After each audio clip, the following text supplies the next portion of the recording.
ഇന്ന് വളരെ എളുപ്പത്തിനൊരു പുലാവ് തയ്യാറാക്കി എടുക്കാമേ. അതിന് വേണ്ടിയിട്ട് ഒരു പാത്രം വെച്ചു കൊടുത്തിട്ടുണ്ട്. ഇതിലേക്ക് കുറച്ച് എണ്ണയും കുറച്ച് നെയ്യും ഒഴിച്ചു കൊടുക്കാം. ഇതൊന്ന് ചൂടായി വരുമ്പം ഇതിലേക്ക് ജീരകം ഇട്ട് പൊട്ടിക്കാം. അതിനുശേഷം അരിഞ്ഞു വെച്ചിട്ടുള്ള സവാളയും പട്ട, ഏലക്ക, ഗ്രാമ്പൂ, കുരുമുളക് അങ്ങനെയുള്ള മസാലകളും കൂടി ചേർത്ത് ഒന്ന് വഴറ്റി കൊടുക്കാം.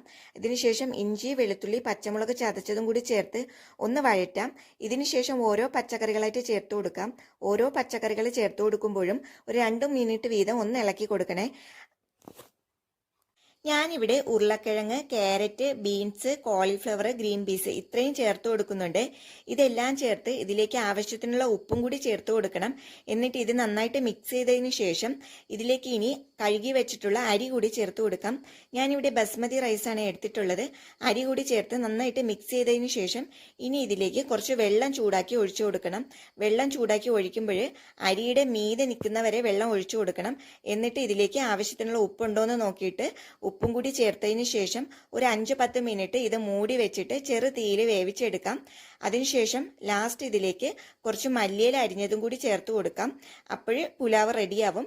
വേണമെങ്കിൽ നമുക്കിതിലേക്ക് കുറച്ച് പനീറും കൂടി വെള്ളം ഒഴിക്കുന്ന സമയത്തേനെ കുറച്ച് പനീർ ഒന്നെങ്കിൽ ഫ്രൈ ചെയ്ത് ഇട്ട് കൊടുക്കാം, അതല്ലെങ്കിൽ അല്ലാതെ കട്ട് ചെയ്തും ഇട്ട് കൊടുക്കാം. അപ്പോൾ നമ്മുടെ പുലാവ് റെഡി ആയിട്ടുണ്ട്. ഇനി ഇതിൻ്റെ കൂടെ സലാഡും പപ്പടവും അച്ചാറും കൂട്ടി കഴിക്കാം. അപ്പോൾ നമുക്ക് വളരെ പെട്ടെന്ന് തയ്യാറാക്കാൻ പറ്റിയിട്ടുള്ള പുലാവാണ്. അപ്പോൾ ഇതേപോലെ ഉണ്ടാക്കി നോക്കിയിട്ടില്ലാത്തവരുണ്ടെങ്കിൽ ഉണ്ടാക്കി നോക്കണം. അപ്പോൾ വീഡിയോ ഇഷ്ടപ്പെട്ടാൽ ലൈക്ക് ചെയ്യണേ.